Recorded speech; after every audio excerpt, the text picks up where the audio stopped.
نجم ہے اور ناؤ ہے اطرت رسول اللہ. اہل بیت کی محبت کی کشتی پہ سوار ہونا ہے اور صحابہ ستاروں کی مانند ہے, اس سے نور لینا ہے. رافضی وہاں بھی جائے جہنم میں, سنیوں کے لیے سیدھی سڑک یہ شہر شفاعت نہ کرتی ہے.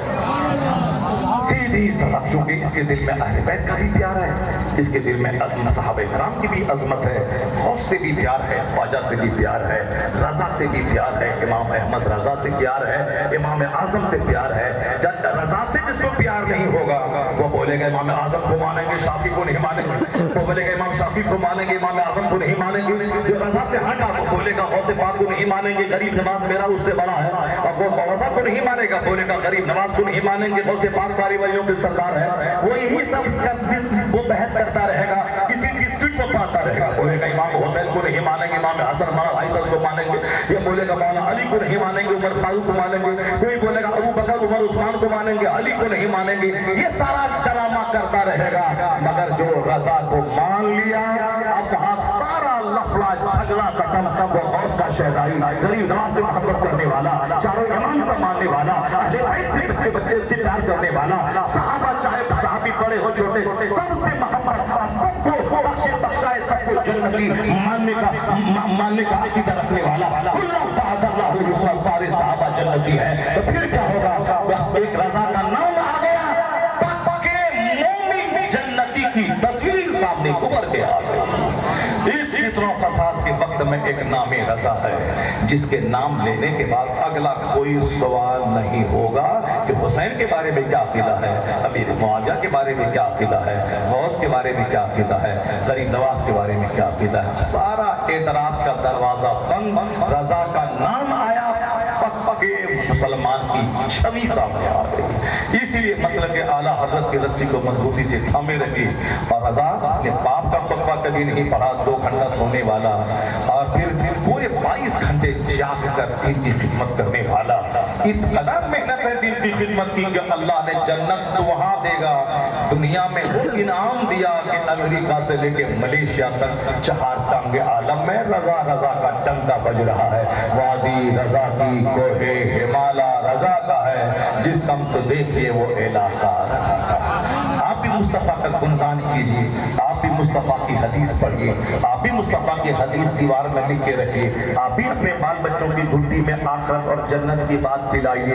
آپ بچے کو بتا دیجیے دنیا میں مال چاہیے تو دکان جانا ہوگا, اسی طرح جنت چاہیے تو مسجد جانی ہوگی, جنت چاہیے تو فرائض و واجبات ادا کرنا ہوگا. اب وہ حدیث پاک کا ترجمہ سنا دو, چونکہ ساری تقریر ہو گئی, اشارے میں ساری باتیں آپ کے سامنے ہو گئی. اب صرف اس حدیث پاک کا ترجمہ سنا دو. لولا بہائم ردع وشیوخ رکع واطفال ردع لصب علیکم العذاب صبا ولرس رسا. حضور کیا فرماتے ہیں, اگر یہ چرنے والے جانور نہیں ہوتے, بات یہی کہنے کے لیے جملے کی خوبصورت سیٹنگ. حضور کیا کہتے ہیں, یہ بے زبان چرنے والا جانور اگر نہیں ہوتا, اور یہ دودھ پینے والے بچے نہیں ہوتے, اور جس کی کمر جھک گئی یا بوڑھے نہیں ہوتے, یہ مت کہنا کہ ہم جانور کو پال رہے ہیں. نہیں, جانور کو اللہ کو پالنا ہے, اس لیے آسمان سے پانی گراتا ہے تاکہ گھاس نکلے اور یہ جانور کھائیں. اسی پانی کے صدقے میں میری فصل بھی پیدا ہوتی ہے, میں بھی گیہوں چاول کھا لیتا ہوں. اصل میں اسی بے زبان جانور کے لیے بارش ہوتی ہے, ورنہ یہ انسان جو اللہ کی زمین پہ زنا کرے, شراب پیے, سود کھائے, اپنے شوہر کو چھوڑ کر دوسروں دن دل لگائے, اسلام جیسا مذہب چھوڑ کے کفر قبول کرے, اپنا خوبصورت سماج چھوڑ کر کسی چوڑا چمار کسی دوسات کے ساتھ بھاگ جائے تو آسمان سے آگ برسے گی, گھر چل کر لاکھ ہو جائے گا. جبکہ اسلام جیسا پاکیزہ مذہب کو چھوڑ کر بندہ کفر کی طرف لپکے گا، مگر آگ نہیں برستی ہے۔ تو یہ دنیا دارالعمل ہے، دارالجزا نہیں ہے، یہ کام کی جگہ ہے، بدلے کی دنیا ہے آخرت، جہاں کا ایک دن 50,000 سال کے برابر ہوگا، وہاں بدلا، یہاں کام۔ اس لیے ہم مسجد توڑنے والے کو بھی فوری سزا نہیں ملتی ہے، کیونکہ یہ آخرت نہیں ہے، یہ کام کی جگہ ہے۔ اے عمل ما شئتا، جو دل میں آتا ہے کر لے، البتہ یاد رکھنا جیسا کرو گے ویسا انجام بھگتنے کے لیے تیار رہنا، وہ انجام کی جگہ ہے آخرت۔ اس دنیا میں شرابی، پاپی، جواری، نماز چھوڑنے والا، عالم کو گالی دینے والا، اچانک اس کے گھر میں آگ نہیں لگتی ہے، وہ زمین میں نہیں دھنستا ہے، آسمان سے آگ نہیں برستی ہے، کیوں؟ یہ دنیا کام کی جگہ ہے، the place of deed, the place of work، یہ دنیا کام کی جگہ ہے، the place of judgment، یعنی بدلے کی جگہ ہے وہ آخرت، جہاں کام نہیں ہے، صرف حساب ہے، رائی رائی کا حساب ہوگا، پائی پائی کا حساب ہوگا، وہاں عمل نہیں صرف حساب ہے، یہاں عمل ہے حساب نہیں ہے، مرنے کے بعد حساب ہے۔ کبھی اللہ مجرموں کو بدلہ دیتا ہے، تھوڑا سا بدلہ عذاب دیتا ہے تاکہ دوسرے آدمی جان جائے جو ہلکا عذاب یہاں دیا ہے وہی بھاری عذاب آخرت میں دینے والا ہے۔ وَلَعَذَابُ الْآخِرَةِ أَكْبَرُ، سنو تم اپنے بوڑھے ماں باپ کو نہیں پالتے ہو، بلکہ یہ بوڑھے ماں باپ کی وجہ سے جوان پالا جاتا ہے۔ یہ بوڑھے ماں باپ کو تم نہیں پالتے، یہ ان کی وجہ سے تم پالے جاتے ہو۔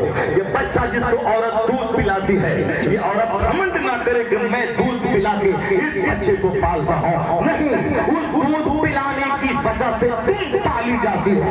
حضور کہتے ہیں یہ دودھ پلانے والے بچے، یہ کمر جھکی بوڑھے اور یہ پیٹ چرنے والے جانور اگر نہ ہو تو اللہ وہ زبردست عذاب اتارے گا کہ تمہیں عذاب کے پنشمنٹ کے چین میں باندھ دے گا اور اتنی مارے گا کہ بوند بوند پانی کے تڑپا دے گا۔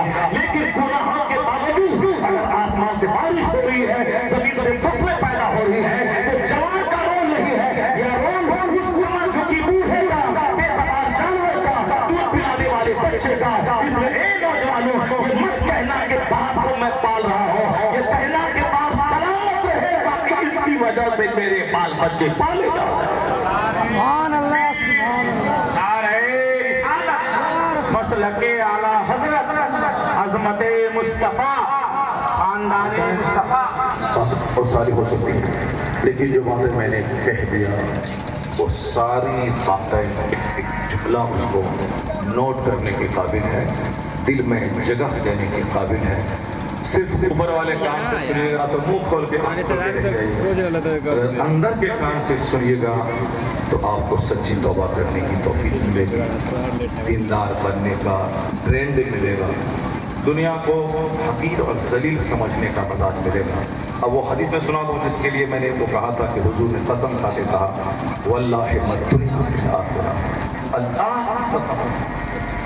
اللہ کی قسم یہ دنیا آخرت کے سامنے ایسی ہی ہے، تم میں سے کوئی اپنی انگلی سمندر میں ڈال فَلْيَنْظُرْ بِمَا تَرْجِعُ، پھر دیکھیں کہ کتنا پانی لے کے انگلی لوٹتی ہے، کتنا پانی سمندر میں انگلی ڈالیں گے تو 4-5۔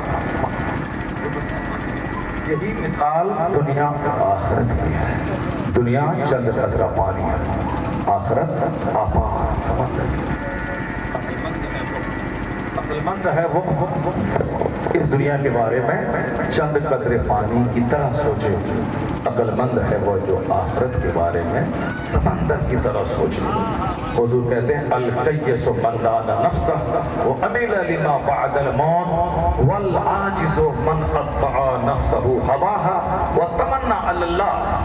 مصطفیٰ جو سارے عقل مندوں کے سردار ہیں وہ کہتے ہیں کہ بے وقوف ہے وہ، بے وقوف ہے وہ جو نفس کی خواہشات کی طرف جائے، نفس کی غلامی کرے اور امید اللہ سے لگا کے بیٹھے کہ اللہ جنت دے دے گا۔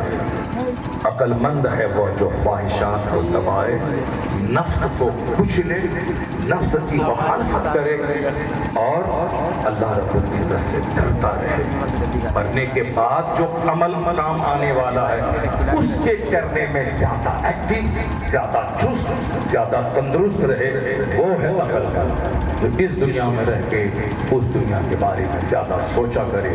کیوں؟ یہ دنیا پانی کا ایک قطرہ ہے, آخرت میں اس کے سمندر ہے.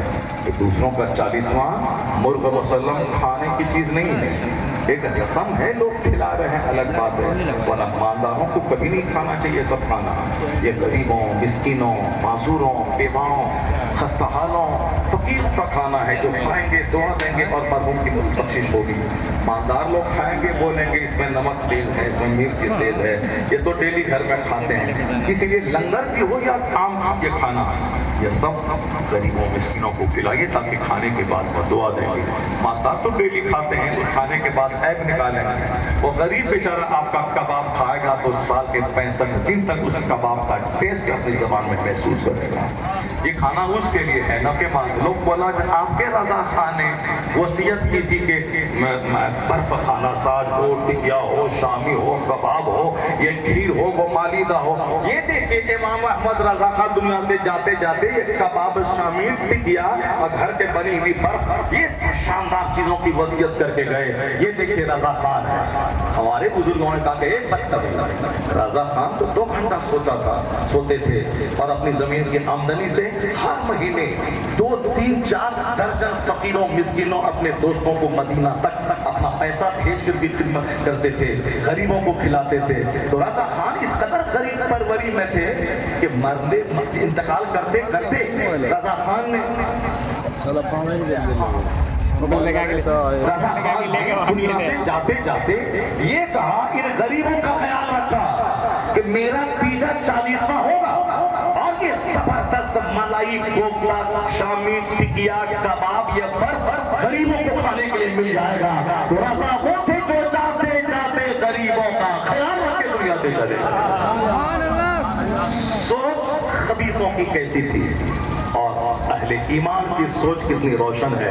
رضا جاتے جاتے اپنے کھانے کے لیے غریبوں, مسکینوں, معذوروں اور یتیموں کے کھانے کا شاندار وصیت کر کے انتظام کر کے دنیا سے چلے گئے.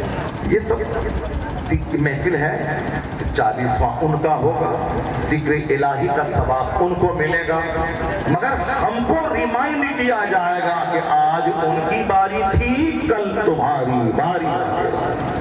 یہ تیجا 40واں کیا ہے؟ مرنے والے کے لیے ایصال ثواب, اور جو مرے نہیں ہیں ان کے موت ریمائنڈ کرنا, اس کو موت یاد دلا دینا کہ تمہاری ہی طرح وہ سوچتا تھا, تمہاری ہی طرح لمبا پلان اس کے دماغ میں تھا, اس مکان کے بعد وہ مکان, اس کے بعد وہ بلڈنگ, اس کے بعد وہ, سارا پلان ادھورا رہ گیا, اپنے انجام کو پہنچ گیا.